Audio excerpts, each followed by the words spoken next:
In the quiet suburbs of Willow Creek, Ohio, a place where white picket fences lined the streets and everyone knew their neighbor's business, lived the Harlan family.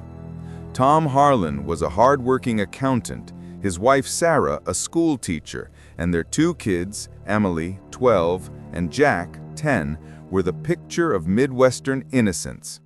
They had just moved into a charming old Victorian house on Elm Street, bought at a steal because the previous owners had left in a hurry. "A fresh start," Tom had said, clapping his hands together like it was the end of a bad dream. But dreams have a way of turning sour in Willow Creek. It started small, as these things often do. Emily noticed it first.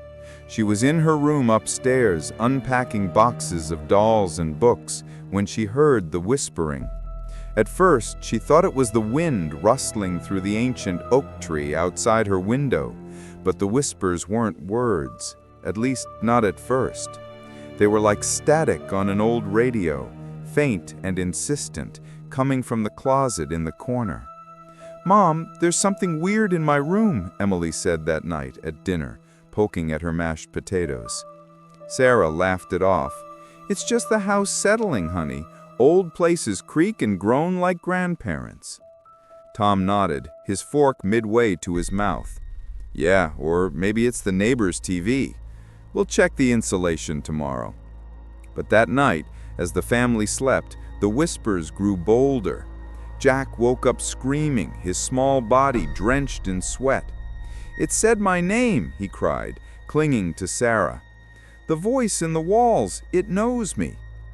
Tom searched the house top to bottom with a flashlight, finding nothing but dust bunnies and a few spider webs. "Probably a nightmare from all the moving stress," he muttered, but his voice lacked conviction. Sarah suggested calling a pest control guy, maybe rats in the vents. The next day, while the kids were at school, Sarah decided to explore the attic. The realtor had mentioned it was full of vintage charm, which Sarah took to mean junk. Climbing the creaky ladder, she flicked on the bare bulb, illuminating stacks of yellowed newspapers and forgotten trunks. One trunk caught her eye, rusted, with a faded label, "Property of Elias Crow, 1892. Curiosity won over caution. She pried it open, coughing as dust billowed out. Inside were old photographs, sepia-toned images of a stern man with hollow eyes, standing in front of the same oak tree outside. Elias Crow, the town's founder, or so the locals said. But the photos grew stranger, blurry figures in the background, like shadows with faces, and at the bottom, a leather-bound journal. She flipped through it. The entries were frantic. "The woods whisper. They call to those who listen. I buried it there, but it won't stay down." The last page was smeared with what looked like dried blood. "It wants the children." She slammed the journal shut, heart pounding. Outside, the oak tree's branches scraped the window like skeletal fingers. That evening, she showed it to Tom. "This house has history," she said, her voice trembling. Tom skimmed it and chuckled nervously. "Old ghost stories. Every small town has them. Remember that time in college when we thought our dorm was haunted? Turned out to be the frat house next door." But the whispers didn't stop. That night, they all heard it, clear as a bell, echoing through the vents. "Emily, Jack, come play." The kids refused to sleep alone. The family huddled in the master bedroom, doors locked, lights on. Tom called the police, but the officer who came just shrugged. "Willow Creek's got legends. The woods behind your property, they say Crow vanished there after losing his own kids to some fever. Folks hear things, but it's probably coyotes or wind." Desperate, Tom drove to the local library the next morning. Buried in the archives, he found articles from the 1890s. "Tragic loss in Willow Creek.